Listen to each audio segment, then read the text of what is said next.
Hi, I'm Rashonda Kate. This is Reading with Rashonda. We are reading The House Behind the Cedars by Charles Chesnutt. We are on chapter 5, The Tournament. We are, I don't know, partway through, halfway through. I think we'll finish today. So when we left, Rena's potential beau was about to go for his turn in the tournament. What was his name? George Tryon, who was a friend of Warwick's. And so Warwick just said, "But look, it is his turn now. I'll wager that he makes a good run."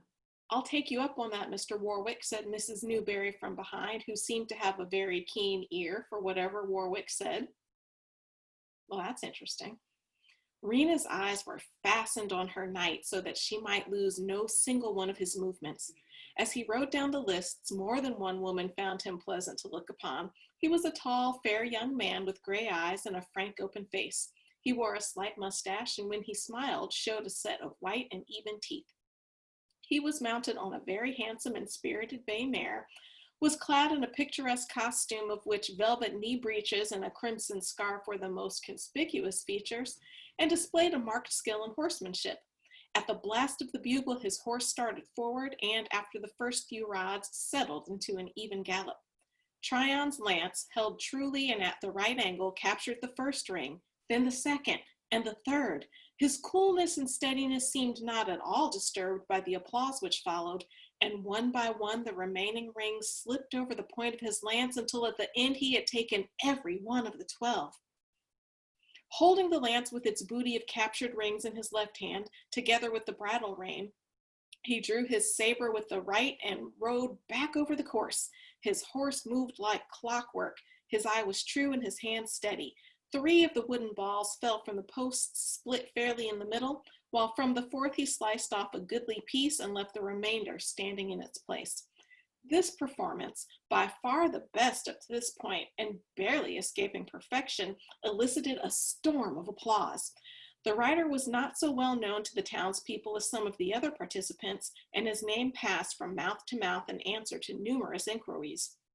The girl whose token he had worn also became an object of renewed interest, because of the result to her in case the knight should prove victor in the contest, of which there could now scarcely be a doubt, but 3 riders remained, and it was very improbable that any one of them would excel the last.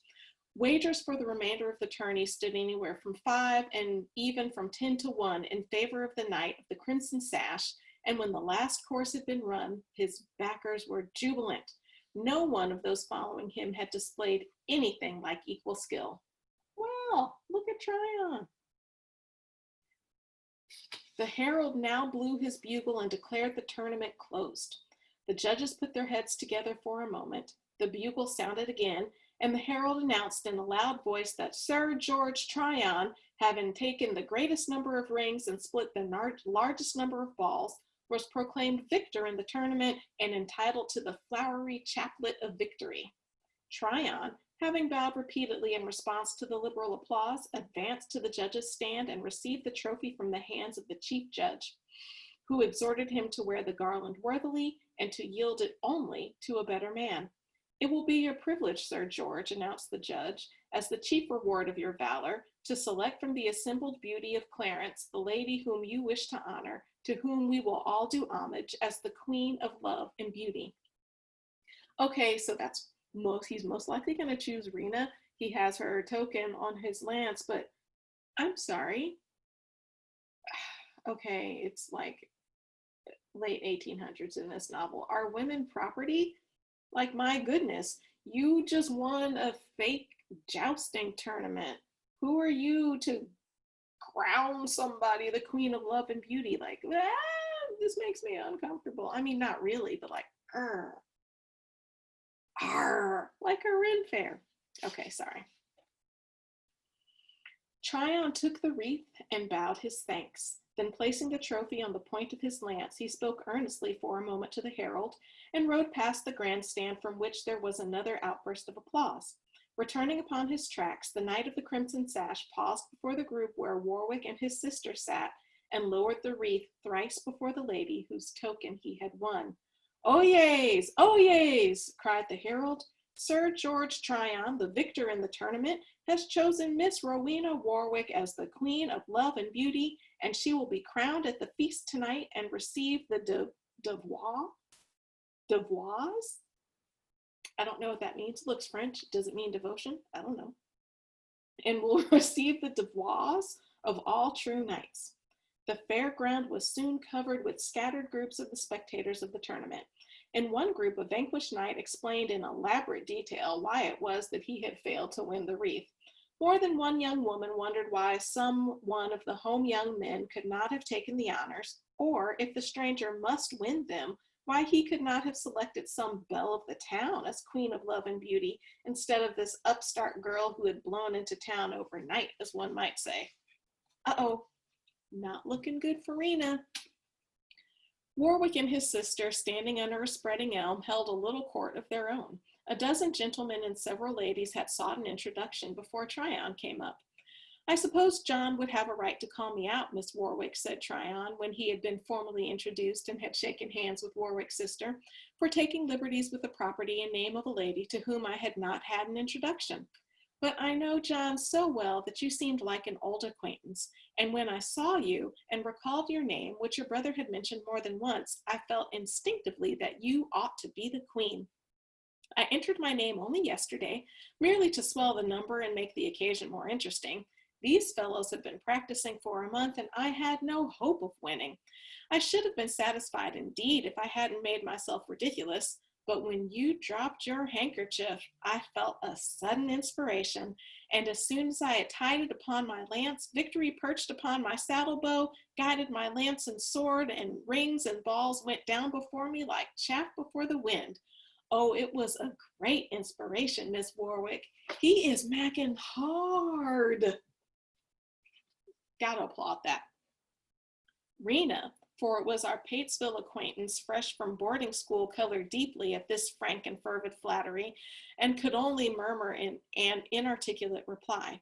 Her year of instruction, while distinctly improving her mind and manners, had scarcely prepared her for so sudden an elevation into a grade of society to which she had hitherto been a stranger. Uh-oh.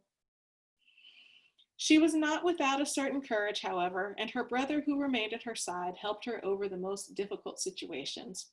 "We'll forgive you, George," replied Warwick, "if you'll come home to luncheon with us." "I'm mighty sorry, awfully sorry," returned Tryon with evident regret, "but I have another engagement which I can scarcely break, even by the command of royalty. At what time shall I call for Miss Warwick this evening? I believe that privilege is mine, along with the other honors and rewards of victory." "Unless she is bound to someone else." "She is entirely free," replied Warwick. "Come as early as you like, and I'll talk to you until she's ready."